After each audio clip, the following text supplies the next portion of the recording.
Okay, this conversation I think was going on for a very long time while I was at work, and I wasn't able to keep up with what was being said because I think the comment thread was all out of order. But I gotta say something here. You are aware that Nesta is herself an SA survivor, right? Like, she had hands put on her by her then fiance, Thomas Mandre. Like, let us not sit here and rewrite the book. Nesta has been through it. And while no, that doesn't dismiss anything that Nesta did to Feyre when they were growing up. I think the things that Nesta did when they were young, it was part of the abuse cycle that all three Archeron sisters were put under by their parents. I also don't think that Nesta dismissed what Feyre went through. I think Nesta had questions because Feyre left the house, like the Archeron house in book one, a human. She came back in book two as a fully Fae person, accompanied by a different High Lord and his band of winged men.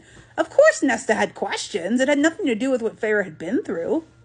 Also, saying that Nesta abused Cassian is truly rewriting history, because the thing about abuse is that there needs to be a power dynamic, and Nesta has never been in a position of power in the Nesta Cassian relationship. Cassian was always the one holding the power over them, to the point where Nesta was essentially trapped in the House of Wind, and Cassian was the one watching over her and making sure she either didn't leave or adhered to the schedule and the diet and all of the things that he and the Night Court had set out for her. Nesta has never been in the person in power in this relationship. Therefore, Nesta can't be the abuser in the relationship. I also wouldn't even call Nesta the person in the position of power within the Archeron sisterhood. The things that happened between Nesta and Feyre were just two sisters who were forced to provide in different ways, clashing against each other.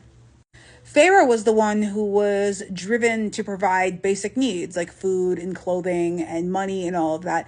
Nesta was groomed to secure the family fortune and secure the family name by their mother. So while Nesta wasn't starving in the woods, Nesta had been starved of affection and decency from the people who gave her life for most of her life. Of course, she's like this wild person who says and does terrible things. She's never been shown proper love. And I would argue that she doesn't really know how to receive it until, I don't even want to say Cassian. I feel like she doesn't know how to receive it until she heals Feyre, and she says that she said that she loves her. That's the first time Nesta said that she loves anybody on the page. And Feyre's like, yeah, I love you too, girl. Like, and Feyre doesn't even have the level of anger towards Nesta that you do. And you're not even in the same universe as them. Like, you're a real person and they're fictional. Like, I'm sorry if this comes off as combative or as like I'm picking a fight with you, because that's not what I'm trying to do here.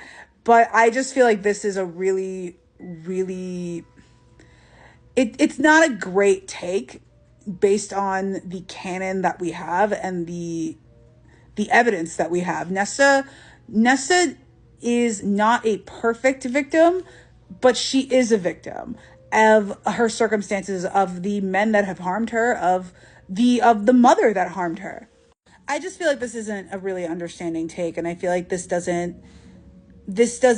take doesn't really, it doesn't really show what goes on in life. And life is messy, and life isn't perfect, and the people who deal with their pain in the way that they're going to deal with it, healthily or otherwise, are not perfect. And I don't think we should expect perfection from them.